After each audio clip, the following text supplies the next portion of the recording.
So you say your part on the games first, and then I'll say mine and move on. Can certainly do that.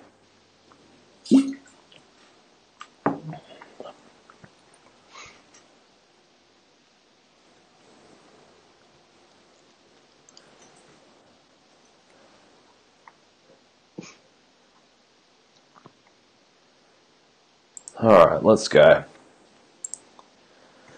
G'day guys, my name's Alex. Welcome once again to the Tripod.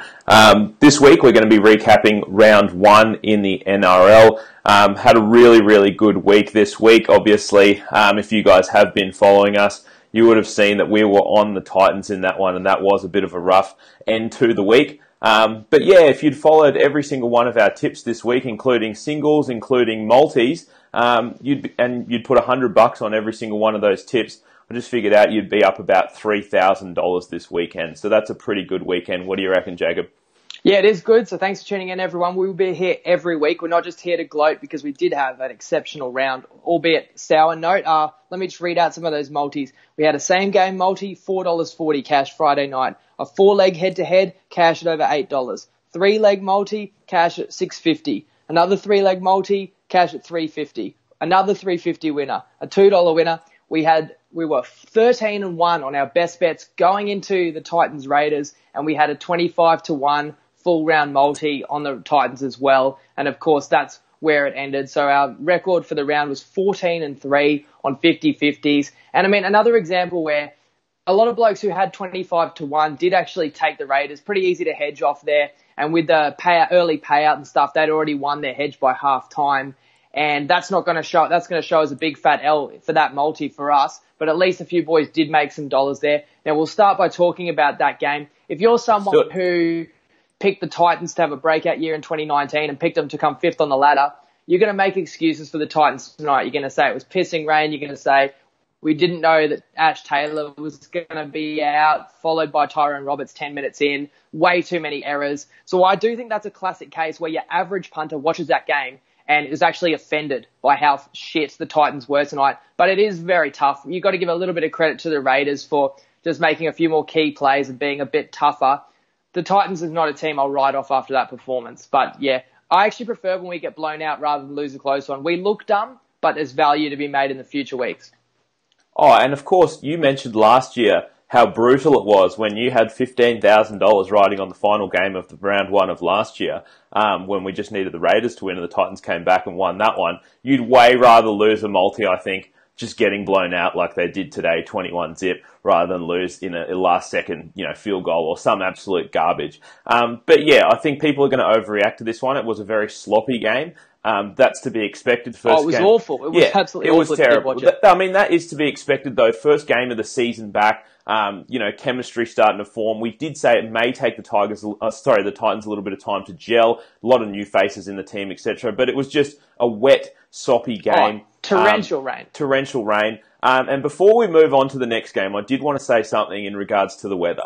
Now, if you listen to our pod on Wednesday, we mentioned that you have to be looking at weather reports earlier on in the week. We've lost you there, Alexi. Oh, you've lost me. Oh no. What's happened? What has happened? Am I back? Oh, we did lose you. We did lose you for a second there. Am I back? You're meant to be on NBN these days, mate, but you are back. Was it an important point? NBN is absolute It's about garbage. the weather, isn't it? Yes, it is an important point, because I made the point last week that we checked the weather report, and there was a few games this week where you could tell it would almost definitely be raining throughout the game. There was rain expected the day before, the whole day of the game, and the day after the game, so chances are it's going to rain. I'll tell you, all those games that I mentioned, I think there were 4 or 5 of them. Every single one of those games, it did rain. Every single one of those games, it went under. And every single one of those games, the total closed between 2 and 6 points lower than what we mentioned the total was on Wednesday. So it is something to keep an eye out for moving forward. Let's move on to the next game here. It's Thursday. The Storm beat the Broncos 22-12. We swept the game. We had 3 plays on it. We won all 3. The Storm were clinical in that one. The Broncos, I don't take anything away from them. A lot of people are kind of saying, Broncos, second favourites for the premiership. They're going to be absolute garbage this year. They will improve. Their forward pack is electric. It didn't hurt losing Roberts very early in that one. But I'm going to say it again. I really do need to see improvement out of not only Nicarima, but Milford as well. His midfield bombs that he just constantly puts up that are not high enough for the chasers to get through, they're not high enough to trouble the defence. That's not going to cut the mustard in the NRL. Darius Boyd is over the hill. So I do think that this Broncos roster, minus their 6, 7 and 1, is very, very good. But those halves are going to have to improve for the Broncos to have a chance moving forward. But I think they can. And as Seabold said, you actually are encouraged as a Broncos fan. That's a tough trip. Go down to Melbourne. Bellamy's never lost an opener. Melbourne's clinical, and the reason we were on them, more experienced. And, I mean, they could have been down 30-0, and they were down 16-0, and they didn't give up. They did not let go of the rope, as a couple other teams this week did. So that was tough, because bloody with 15 to go, I was sweating, because it was 16-12, a lot of fatigue in the game, and the Broncos, weren't out of it, could have come back. So, look, I actually thought that what was underrated in that game was the Storm's, discipline and defense. Like, when the Broncos did spread it wide, the Storm stayed so connected, did not let them open them up. And I think the Broncos will open up less disciplined sides in rounds to come. And of course, the Storm, I picked them to win the minor premiership this year. Whether they do or not, they'll be thereabouts again because they are a very clinical outfit. And I will admit as well, I said last year that I didn't like, Munster as much because his kicking game was almost non-existent. He has improved that kicking game over the off-season. He was putting in decent kicks on Thursday night. Moving on to the next game, the Knights are getting a first win on the board for the season, 14-8 over the Sharkies. We had one play on the game, which we did win. Another one of those games where we saw that there was rain expected. That total dropped as well, so we had the Knights under 3.5 tries, and that one was an easy winner. Sharks under 3.5 tries. Sorry, Sharks under 3.5. They both went under. Yes, that's right. It's another one of those ones where, there was 22 points total in the game. We mentioned this, that, not only because of the weather, but Knights, a lot of turnover in their roster. It's going to take a little while for them to gel. They got the win in the end because they have a strong home field advantage and they did play better on the day. And we do have some poor weather Yeah. up north as well, and that might be causing a disconnection for What is Alexi. happening? Try and give him a second to see if he can get back in there. I feel like I'm completely has fine. the Anyway. connected to his house. I feel like I'm completely fine. I can see myself you've got and everything. It's you've got yourself grim. the cheapest possible NBN. Fucking hell. Anyway. Go on. No, I was just going to say that when you've got new combos like that, like obviously Sean Johnson's still working his way into the team and that kind of thing, you are going to get some sloppy play and possibly some more unders in those first few weeks of the season before that chemistry kind of gels. Yeah, look, this was a bloody tight game, and we wanted to take the Knights, and then we just held off because we thought, if either team has a little bit more cohesion, it would be the Sharks.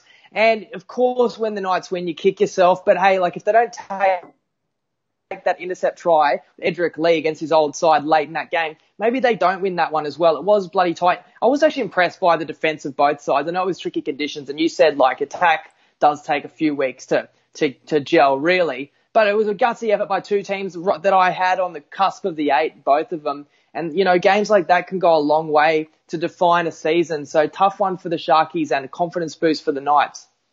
Yeah, absolutely. And then what probably shocked a lot of people was the Rabbits beating the Roosters outright by 10 points. It didn't shock us. We were on the Rabbits in this one. And I think, a lot of the points that we made on Wednesday night about the Roosters, having that long off season, playing, the grand final and travelling for the World Club Challenge, they may come in a little bit fatigued. Tell you what, they did look really flat to start that game, and the Rabbits just kind of got on top of them. Another thing we mentioned is that we want to play this Rabbit side when, they've got guys like, Reynolds, GI, still healthy, still fit, before the season kind of, takes its toll on their aging bodies. And we did see that today. Rivalry game, we took the 6 points,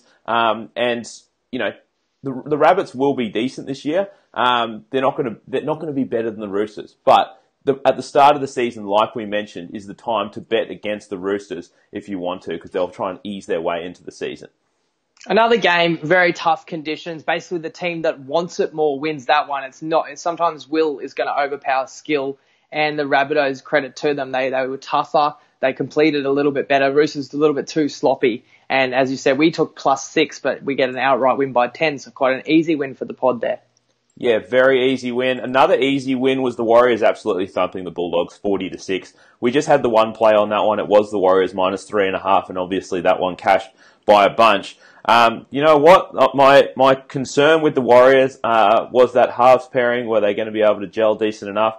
They did. Blake Green was very solid, as he always is, and they just ran over the top of the Warriors. But look, I'm not about to call the Warriors world beaters here. I think we will get a bit of an overreaction from the public, obviously crushing the Bulldogs 40-6. But the Warriors are that kind of team where, they can run away from teams. They are very hot and cold. And when they get up, 10, 20 points, they really can start to pile the points on you. So, We've lost Alexi again there. So I'll chime in and just say that, the Warriors back three are all superstars and they actually pretty much won them the game. Sorry, Alexi, I had to jump in there because we lost you again. But I just wanted to say that of all the games, I find you learn the least from blowouts because it just changes the dynamic so much. Sometimes teams kind of give up. Sometimes the harder they try, the worse it gets. And I find that close games, you really see what teams are made of. So, yeah, you can't overreact to one result, but it does look to be a long season for the Bulldogs. Very few positives they can take out of that one. Oh, absolutely. And next up, another game that we got almost completely right and just absolute bullshit to lose one of them. But the Tigers beat Manly 20-6. We had 3 plays on the game and only went 2-1 because the Tigers were down 2 at halftime, but then absolutely rolled over the top of them.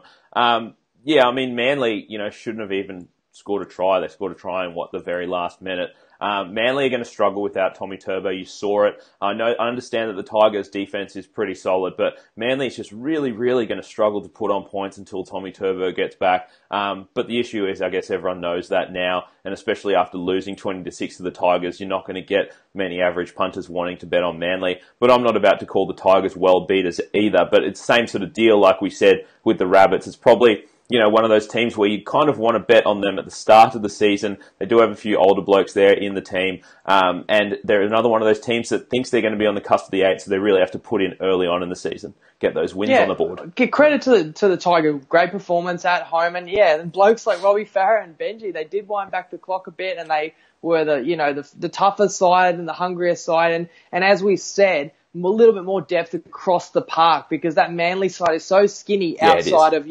a handful of guys, and there's too much pressure on Cherry, too much pressure on Jake Trbojevic to carry a whole unit, and it showed. Not only Turbo, but of course Dylan Walker's meant to be in this team, and he's actually a gun outside back, and we know he's not there either. So when Turbo comes back, it will improve them a lot. But again, there's a reason why we picked this team to, probably finish 14th this year.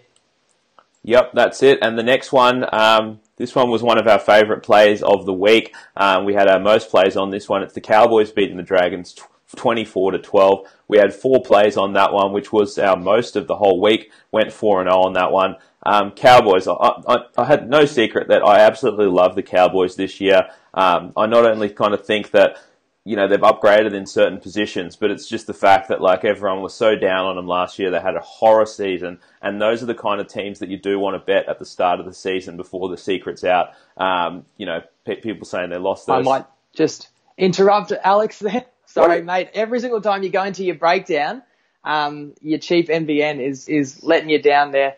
But look, let me say about the Dragons that I actually, of all the teams that I put in my top 8, I started regretting putting the Dragons in my top 8 because for some reason I thought about the Dragons as if they had Jack DeBellin. And when, of course, I realised, hang on a second, who knows how long this guy's going to be out? He's a massive out for the Dragons. That was one factor that I knew that the Cowboys forward pack could win the battle here. We couldn't understand why the odds were basically even when the Cowboys are at home, and we, probably think the Cowboys might even be the slightly better team as well, not to mention new players in key positions for St. George. And I wasn't even overly impressed by the Cowboys, but they were comprehensive, I guess, without being too flashy. But they've got improvement in them as well, because I thought the outside backs for the Cowboys were a little bit wasteful and a little bit lacking. And I can't understand how guys like Justin O'Neill keep making this team. But if they can improve that situation, then they will be a finals factor. And the Dragons lost Tyson Frizzell as well with a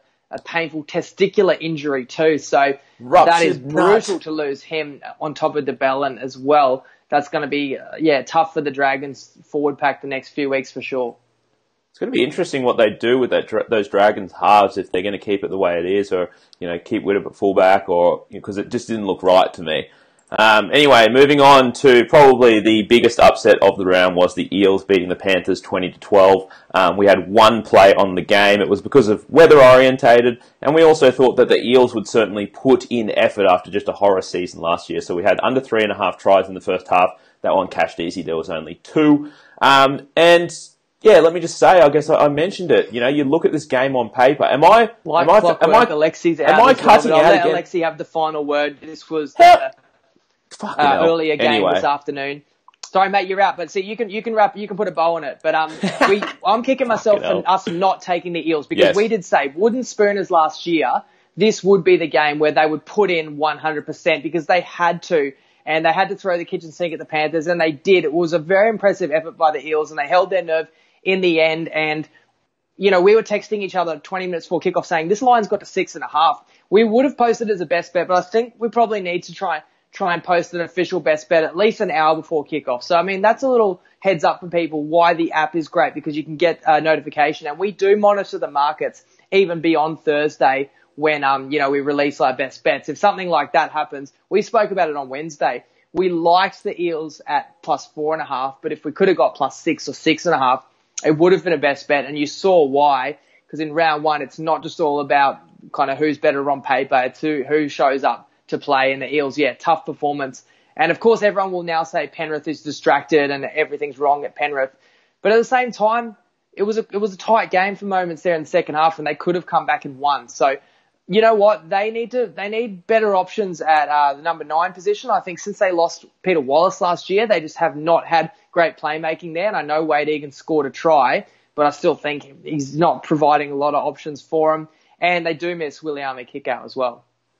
Yeah, he is an absolute monster, and I will put a bow on it. And one last thing before I do take off. For next week, you guys that are all punting next week, a very strong trend in the NRL and in any sport for that matter, especially when you do have a very short season, is looking to bet on teams that are 0-1, looking to bet against teams that are 1-0, just for the extra desperation factor. Those teams that are 0-1 know that if they fall into a 2-game hole in a very short season, you're going to run into trouble. So you often get max effort from those teams that are playing with a loss, and especially look to play them against a team that's coming in 1-0. But that'll wrap it for this week, guys. We'll catch you next week at the same time, 6 p.m. Queensland time on NRL 0 Fucks Given. Make sure you've downloaded the Tripod app. Make sure you're in the Tripod group, and we'll catch you next week. See you then.